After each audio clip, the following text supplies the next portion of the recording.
Today we're walking from Kimmeridge Bay to Arish Mell and back along the southwest coast path. Driving down to Kimmeridge Bay, you pass a little hut and you pay £6 to use the toll road and the car park, which is really good value for money. And the car park, this is 9 o'clock in the morning and it's quite empty. So now we're off on our walk towards Arish Mell and back.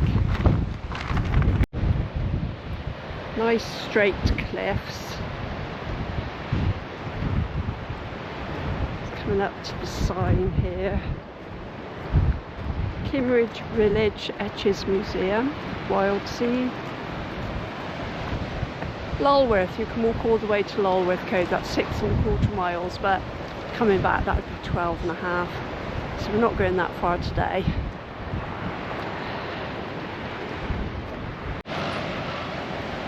So we're at Kimmeridge Bay. First of all, we're going to walk down these steps, which, as facing the sea, we've chose right to go down these steps, and then we're going to climb up the other side.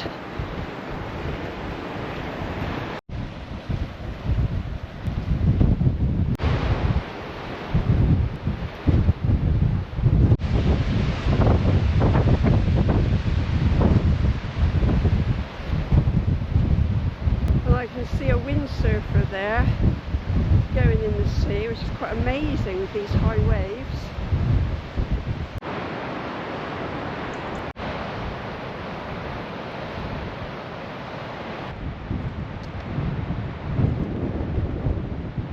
The Kimmeridge well site. Very interesting.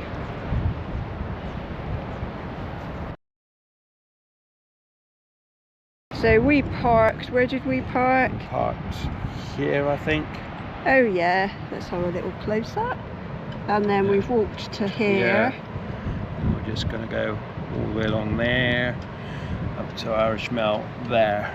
Oh, and that's Gad Cliff that we're going to look out for, and Barrow Bay, yeah, and Tyneham Cap. And Tyneham, the village itself, is there. Yeah, we want to have a look at that. Quite a walk in, but yeah, we'll and do Flowers that. Barrow and Barrow Bay. Yeah, so there's a lot to look at on this walk. Yeah. Nice. Let's head.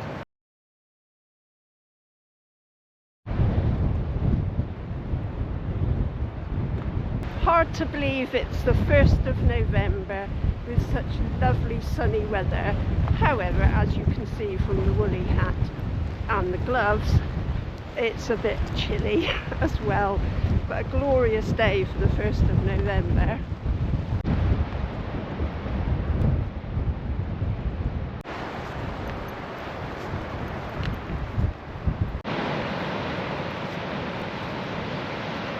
I think the one that's sticking out furthest is Warberry Tout. We think this here is called Long Ebb. And that's really interesting how the rocks have like fallen over there, like a long, like almost like a promenade.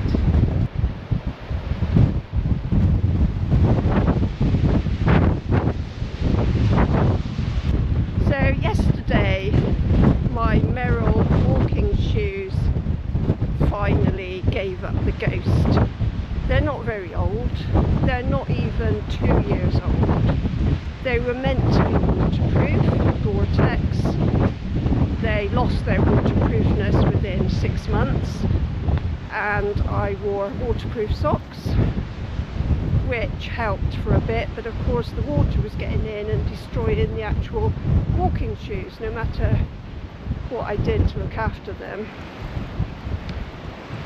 And Poole stuck them together with silicone, which worked for a bit.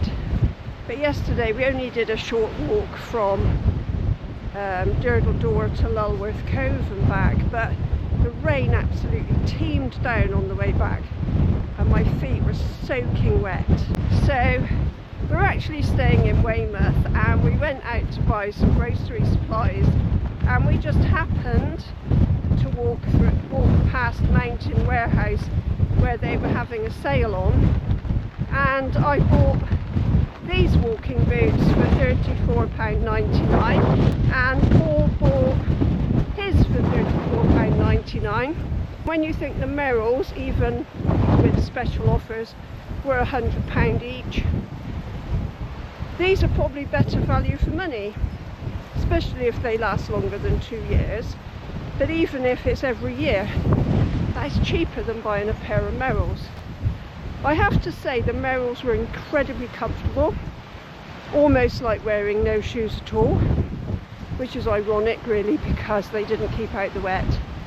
So it was like walking barefoot. Anyway, we're now walking this severe section of the southwest coast path from Kimmeridge Bay to Arish Mell and back. Probably not the best day to wear brand new walking boots. However, we didn't really have a choice. Paul's shoes were almost as bad as mine, his Merrills. So we'll give them a go and let you know by the end of the walk how our feet are standing up, for want of a better expression. Brandy Bay, and above Brandy Bay is Gad Cliff.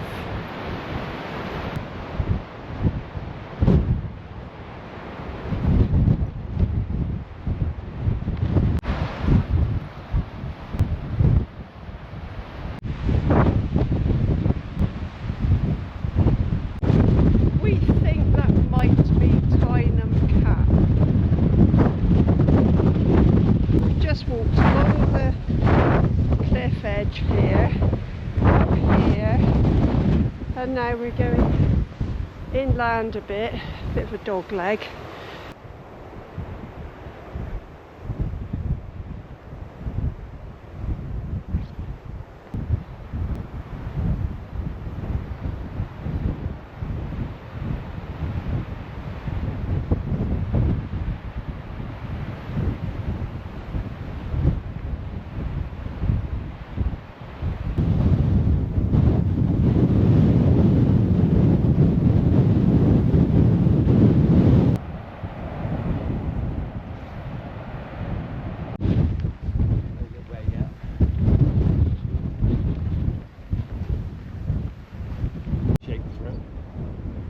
We think at the other end of this bay is the Wood Barrow. We can see Tyneham Village down there, and we're about to turn right in a minute, I believe, to go down to the village, and then we're going to stop for a mid-morning break. Starting to rain. Me like, no. It's not meant to rain till 1 o'clock. What's going on? It's only 10:30.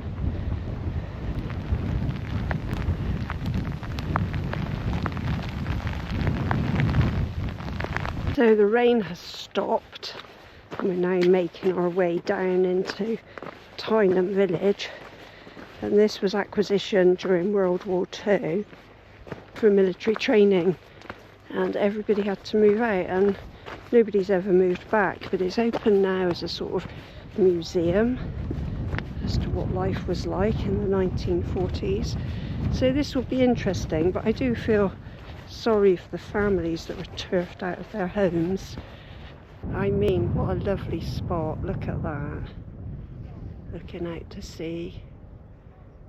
That is beautiful. And an update on the new walking boots.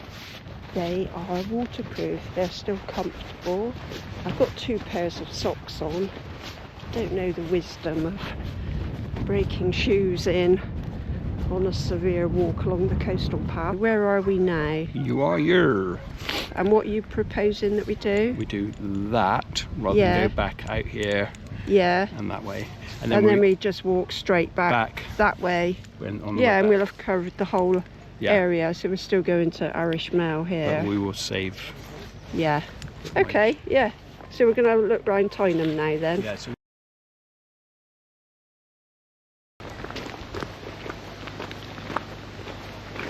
there is a car park here if you just want to park here and then look around Tyneham Village and then drive away again.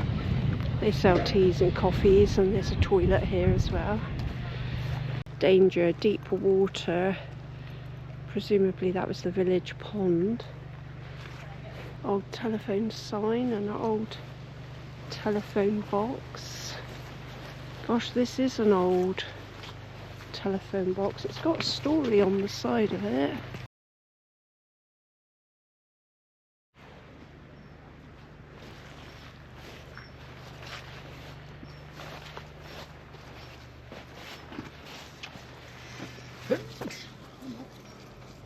Kimmeridge 221.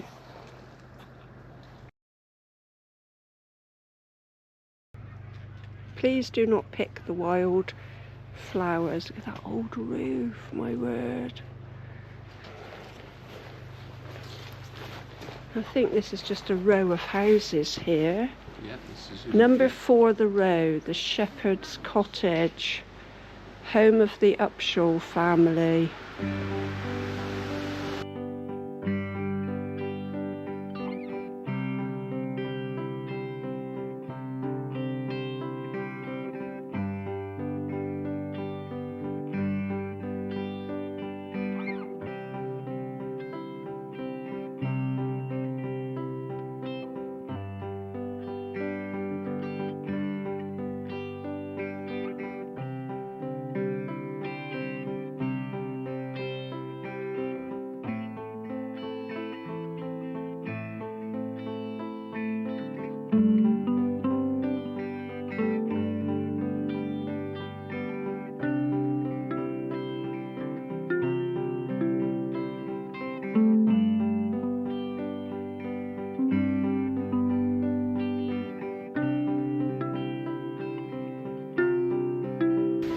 Home of the Driscoll family.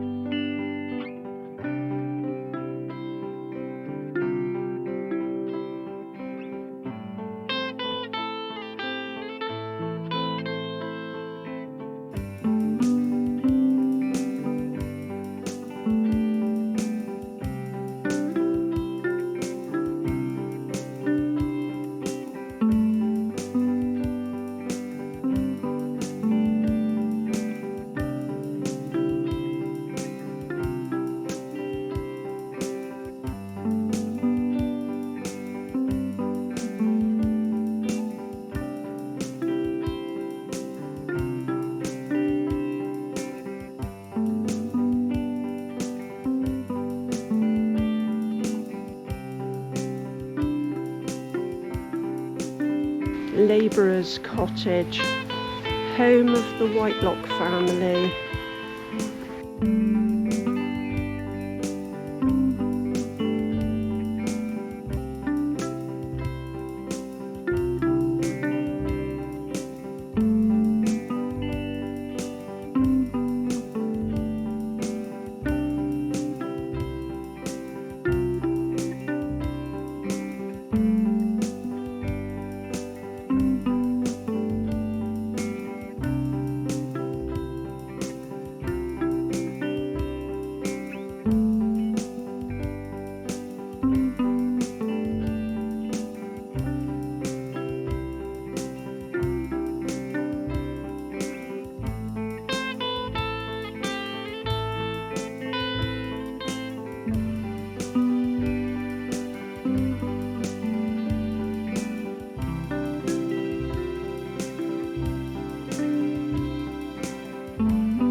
Number 1 the row, schoolhouse.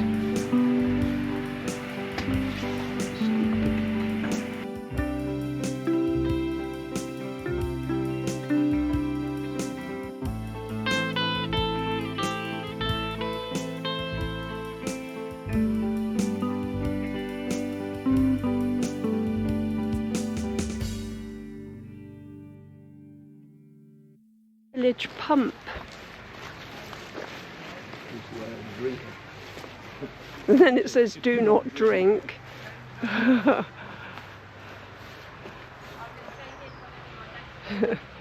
The irony.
Tyneham School exhibition.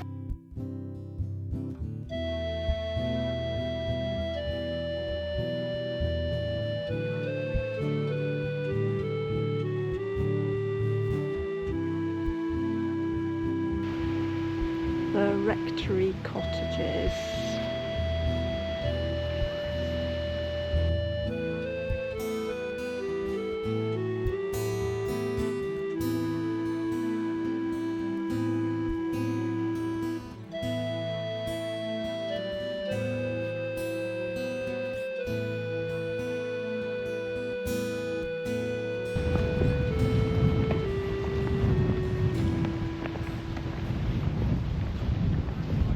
Tyneham Farm.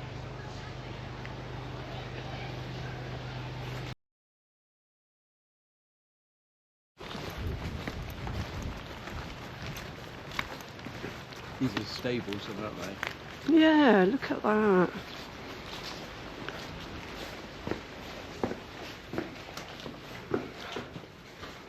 Yeah, you can see where the woodworm. And horses probably kicked it. Yeah. Old farm machinery.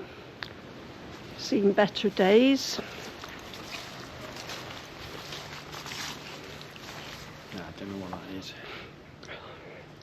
Might be a Wurzelmanger or something no, like it's that. A chaff cutter. Oh, right. Patent chaff.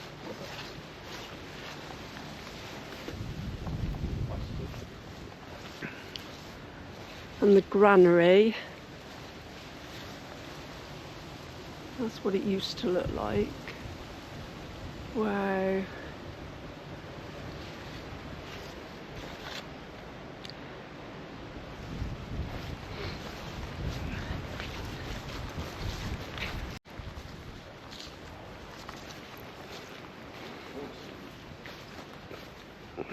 Wow, look at that. Those were a bit. The others were for horses. Oh, look at the old bike at the back.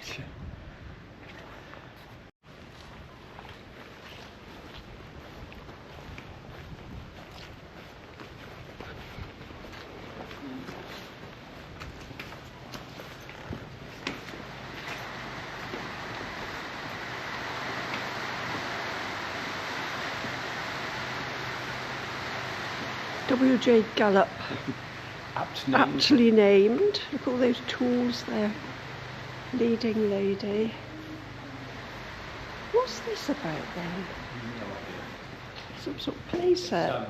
1935 Tyneham House.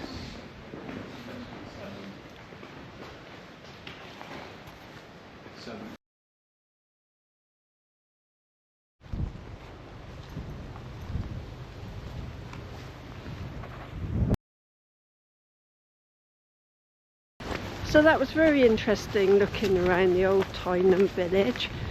A little bit off the southwest coast path, so we're going to miss a bit out going towards Arish Mell, but then when we go back to Kimmeridge Bay, we will not do the detour to Tyneham Village but walk straight back. So we will have completed all of that section of the Southwest Coast Path.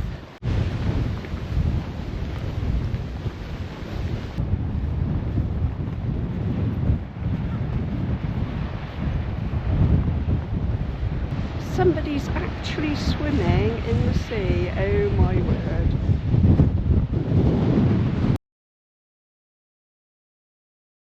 We're back on the Southwest Coast Path now after our diversion to Tyneham Village. So we've just got another mile to go to the end to Arish Mell, and then we're going to walk back.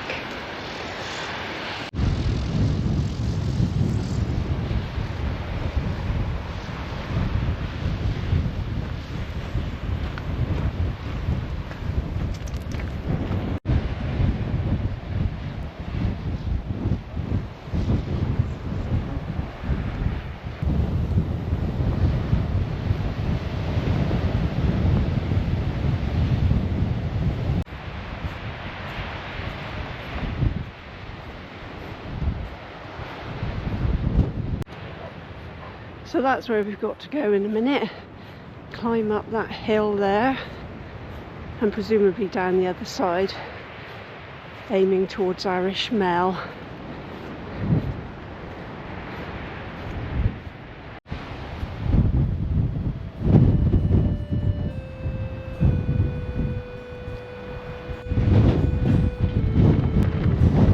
Okay, let's do this thing.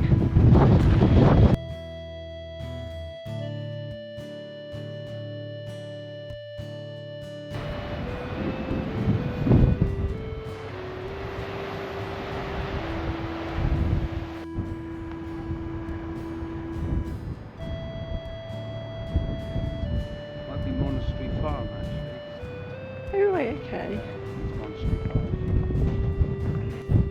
So we're in the middle of a hill fort here with flowers Barrow, which is very interesting. These earth workings from thousands of years ago still standing. This is a really good example of a hill fort. Imagine living here back in the day. Absolutely amazing. A bit more like November, to be honest. So we're just going down here and then we're going to go up the other side. Just walking up that hill now along to Arish Mell. We're going to have lunch at some point and then we're going to make our way back.